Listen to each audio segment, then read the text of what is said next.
The letter arrived on a Tuesday morning, tucked between a grocery store flyer and an electricity bill.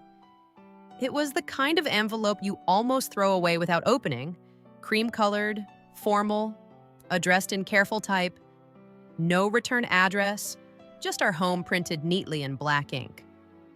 My husband stood at the kitchen counter, half awake, pouring coffee into his favorite chipped mug. The sun hadn't quite warmed the room yet. Outside, late autumn clung stubbornly to the trees, the last leaves trembling like they weren't ready to let go. "Looks official," I said, sliding the envelope toward him. He frowned the moment he saw the name. "Just junk," he muttered, but he didn't throw it away. I watched him hesitate. That was my first clue that this wasn't junk at all. He opened it slowly. Too slowly.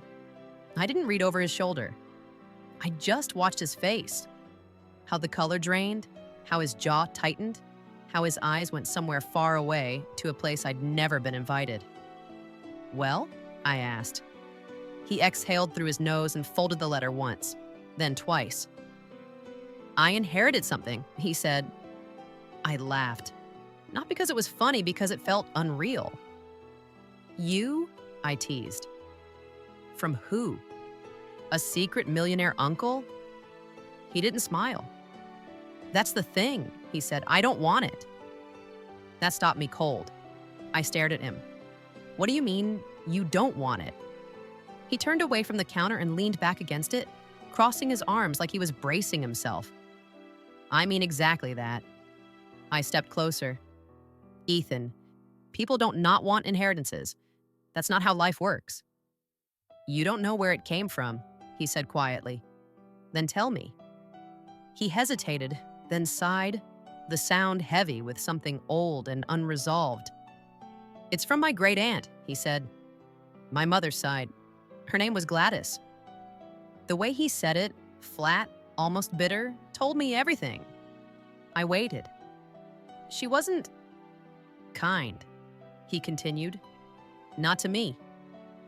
I leaned against the table and folded my arms. "Okay, that still doesn't explain why you'd turn down an inheritance." He looked at me then, really looked at me. "You didn't know her," he said. "You don't know what those weekends were like." And that was how I learned about Gladys. He told me about a small house outside a small town, so small it barely showed up on maps. About summers and holidays his parents sent him away for his own good. About a woman with a sharp voice, stricter rules than a boarding school, and a way of making a child feel like they were always in the wrong. She had a schedule for everything, he said. Wake up at 7, bed at 10, no music, no noise. Chores before breathing, basically. I tried to imagine my husband, now calm, patient, gentle, being a restless boy trapped in silence. She'd stand there and watch, he continued, like she was waiting for me to mess up. "Why did your parents send you?" I asked softly. He shrugged. "They needed help, or a break, or just somewhere to put me." That sentence lingered in the air between us. "When I turned 14, he said, I told them I wasn't going back. Got a job instead. Haven't spent a night in that house since." "And Gladys?" I asked. "Seen her a few times at family events. Polite hellos, nothing more." I thought of the envelope on the table. "So why you?" I asked. "Why would she leave you anything?" He laughed humorlessly. "Spite, probably." I shook my head. People don't write wills out of spite. "You didn't know her." I walked over and picked up the letter he'd folded so carefully. "Then we'll find out," I said. He reached out. "I don't want to deal with it." "You don't have to," I said. "I will." He hesitated, then nodded. "Fine," he said, "but don't expect anything." 2 weeks later, we stood in front of the house. It looked smaller than I imagined. Older, tired, white paint peeled from the siding. The porch sagged slightly. The windows were clouded with dust and time. Ethan crossed his arms. "Told you," he said. "Nothing special." I didn't answer. Because as run down as it was, the house felt Still, like it was waiting for someone to finally listen. The town was quieter than I expected. Not empty, just subdued. Like it had learned long ago not to make too much noise. A single main road ran through it, lined with buildings that looked as though they'd been standing in the same places for 100 years and saw no reason to move now. A diner with a faded red sign, a hardware store with a bell on the door, a post office that closed at 4 sharp. The kind of town where people notice newcomers. We parked near the diner to grab lunch before starting on the house. Ethan hesitated before opening his door. "I haven't been here since I was a kid," he said. "That's not true," I replied gently. "You're here now." He nodded, but his shoulders stayed tense. Inside the diner, everything smelled like coffee and frying onions. A woman behind the counter looked up at us, her eyes lingering on Ethan a second too long. "You're Gladys Turner's nephew, Scout," she said. It wasn't a question. Ethan froze. "Yes," he said finally. Her expression softened. "I'm sorry for your loss," she said. "She lived a long life." I watched his face as he absorbed that. A long life. Not a happy one. Not an easy one. Just long. We sat by the window. The woman brought menus, then coffee, then left us alone. She was memorable, she added quietly before walking away. Ethan let out a breath. "See?" he muttered. "Even strangers know." I reached across the table and squeezed his hand. "They know something," I said. "Not everything." The house smelled like dust and old wood when we unlocked the door. It took a moment for my eyes to adjust. The air felt stale, as though it hadn't moved in years. Furniture sat exactly where someone had left it. An armchair angled toward a small television, lace curtains half drawn, a narrow hallway leading deeper into the house. Ethan stood frozen in the doorway. "She never changed anything," he said. I stepped inside slowly, almost reverently. On a side table near the door sat a framed black and white photograph of a young woman. She couldn't have been more than 20. Dark hair pinned neatly back. Eyes sharp but not unkind. "That's her?" I asked. Ethan stared. "Yeah," he said quietly. Before life hardened her, before disappointment set in. We started with the living room. Everything was spotless but untouched.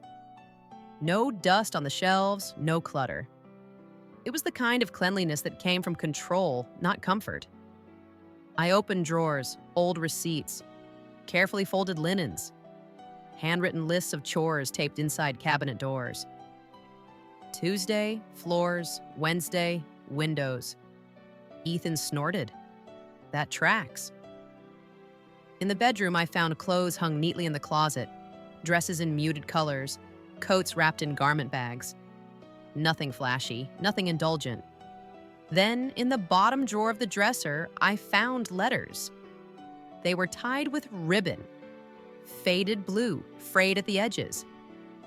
Curiosity got the better of me. They weren't grocery lists or utility bills. They were love letters. I sat on the edge of the bed, reading, while Ethan stood in the doorway, arms crossed. "She was in love," I said. He scoffed. "With who?" "Someone named Robert," I said. "An officer. Army, maybe?" He wrote from all over the country. Ethan frowned. "She never married." "No," I said softly. "She didn't."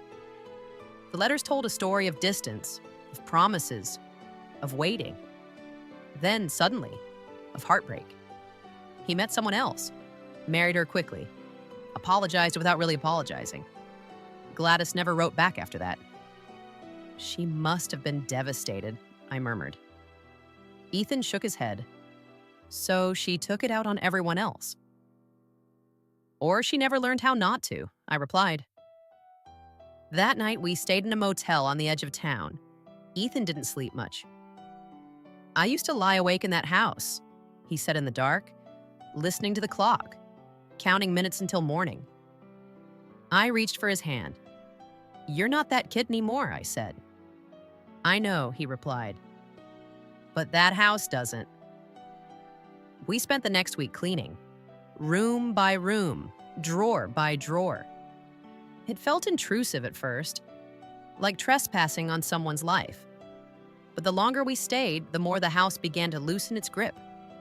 Windows opened, air moved, light came in. And slowly, piece by piece, we learned who Gladys Turner had been.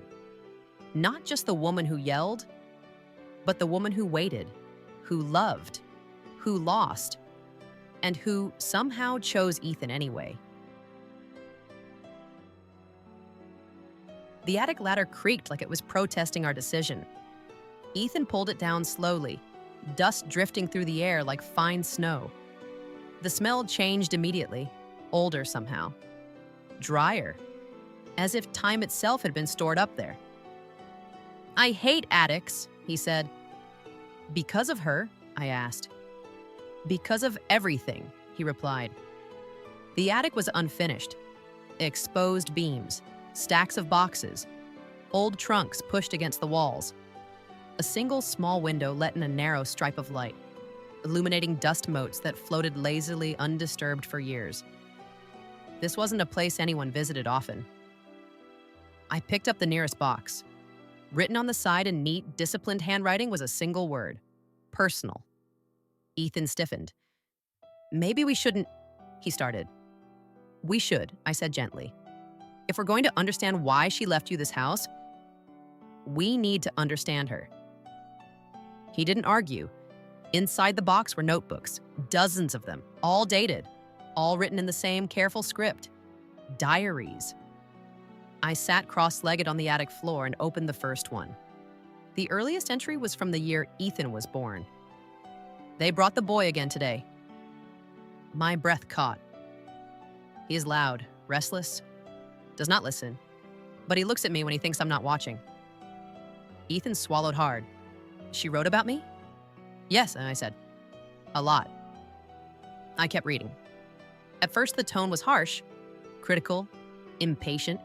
She complained about the noise, the mess, the disruption to her carefully ordered days. But slowly, almost imperceptibly, the words softened. He asked why I never play music. He laughed when the cat knocked over the plant. He reminds me of Robert when he was young. Ethan sat down heavily beside me. "She never said anything like that to my face," he whispered. "Some people don't know how," I replied. We spent hours up there. Diary after diary revealed a woman far more complex than the one Ethan remembered.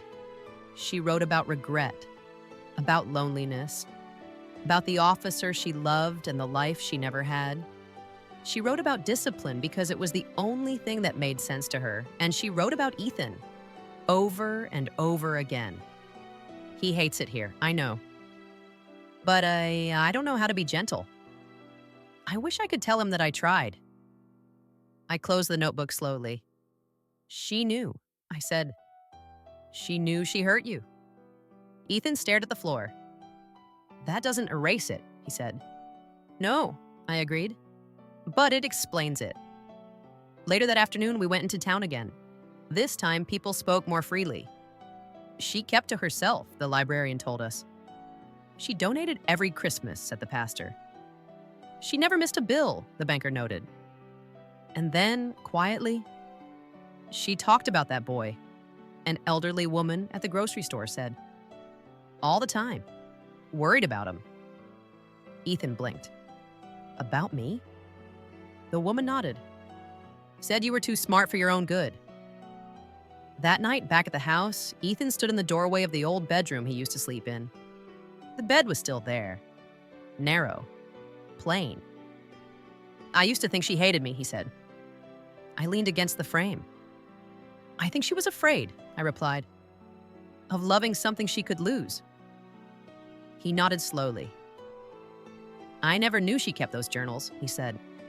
Or the letters. Or the jewelry.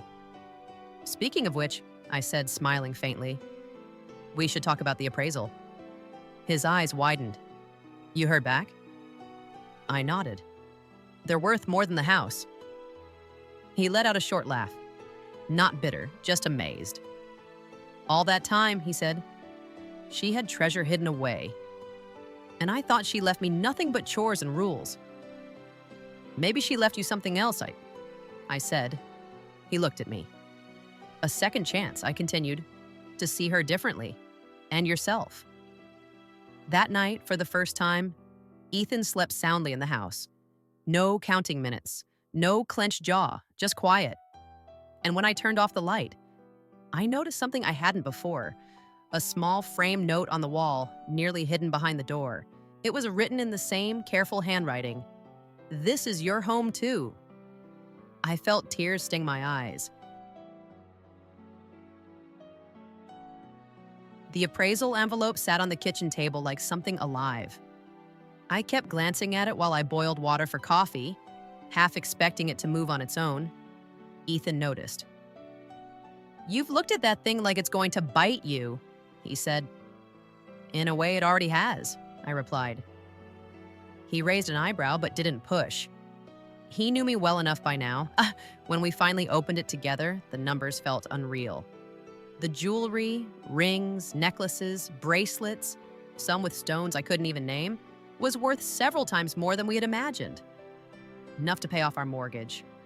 Enough to give us breathing room we'd never had before. Enough to change things. Ethan leaned back in his chair and let out a slow breath. "So," he said quietly, "she wasn't just strict. She was careful." "Yes," I said. "And prepared." He nodded. "And hiding it all above our heads." That afternoon, we drove back to the house, the silence between us thoughtful rather than tense. The town looked different now, less like a place frozen in someone else's past, more like a living thing that had simply been waiting. I noticed details I'd missed before. A faded American flag on a porch. Wind chimes made from old silverware. A child riding a bike down Main Street, wobbling but determined. When we pulled into the driveway, Ethan didn't hesitate. He unlocked the door and stepped inside like he belonged there. I followed him into the living room, where sunlight streamed through lace curtains, illuminating the dust we hadn't yet cleaned away.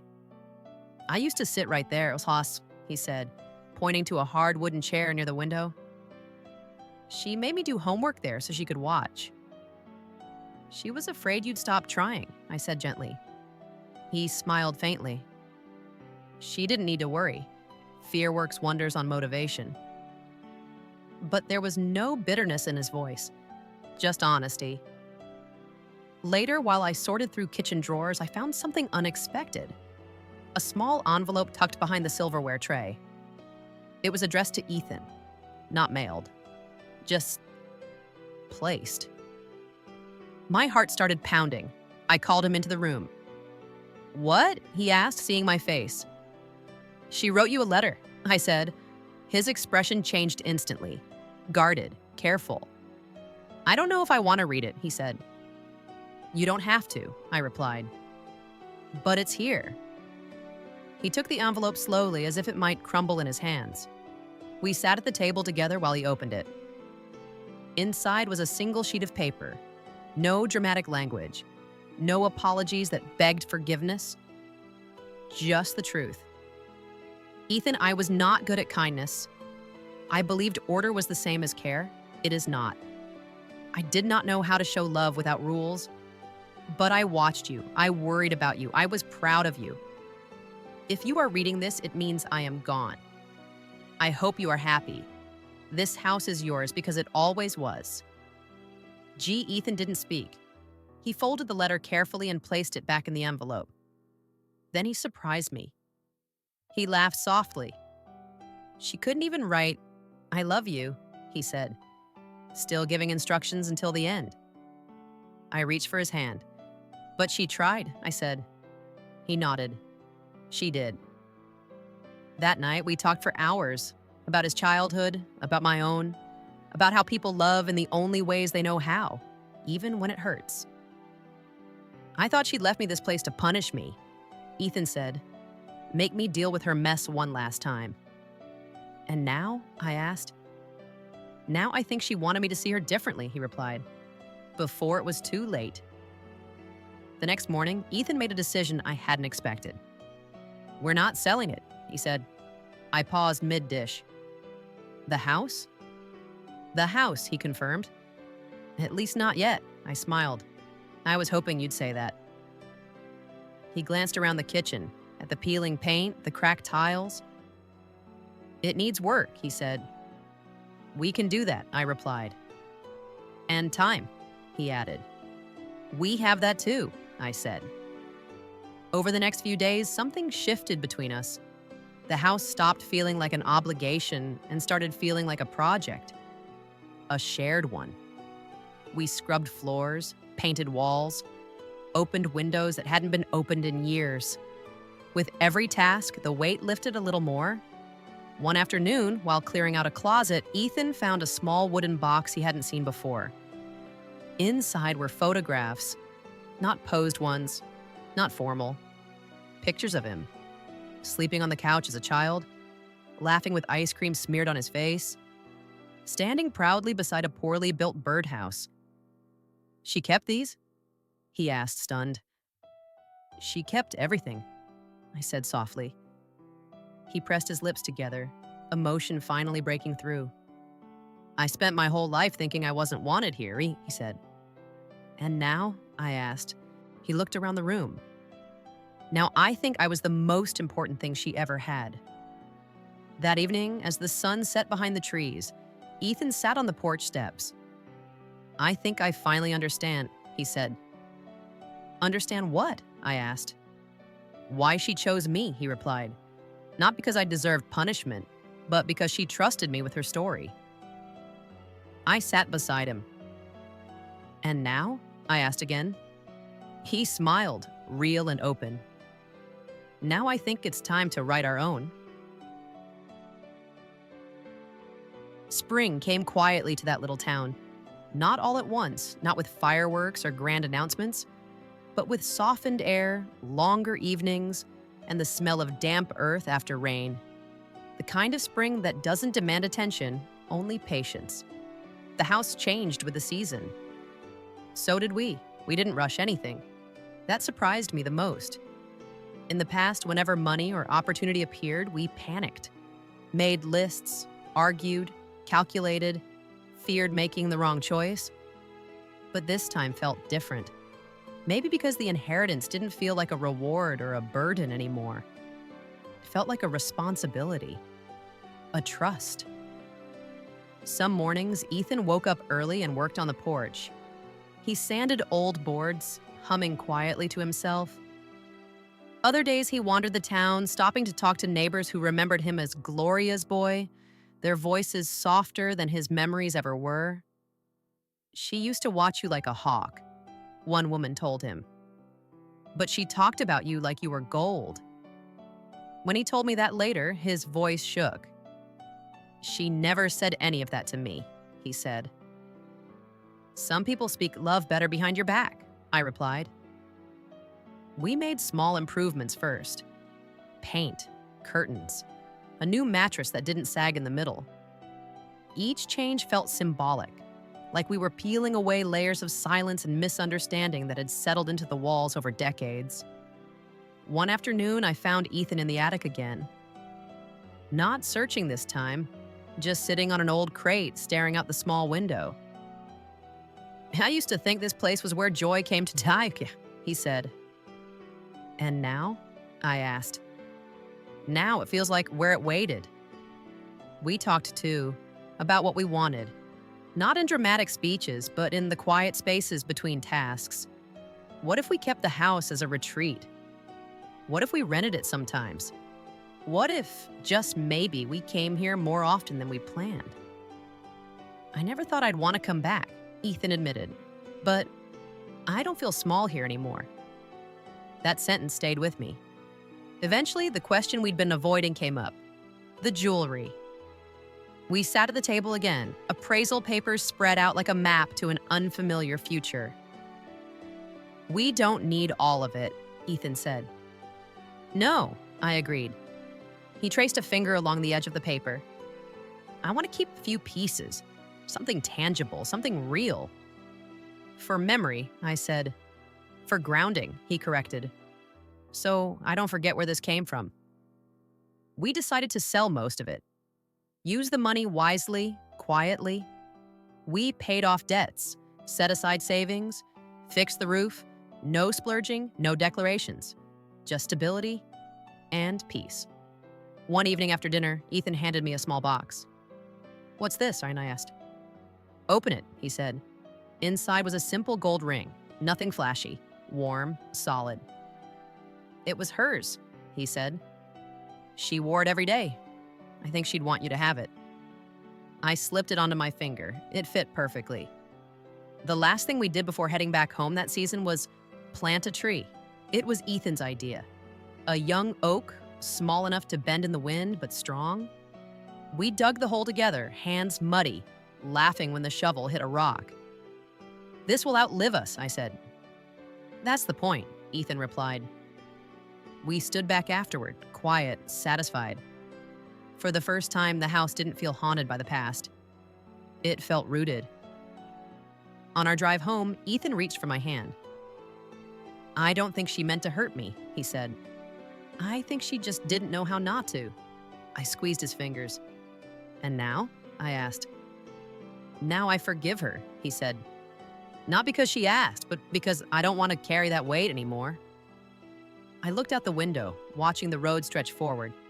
Neither did I. That inheritance changed our lives. Not because of money, not because of property, but because it forced us to look closely at memory, at love, at the ways people fail and still leave something meaningful behind. It gave my husband peace with his past. And it gave us something even rarer, a future that felt wide open. Hope doesn't always arrive loudly.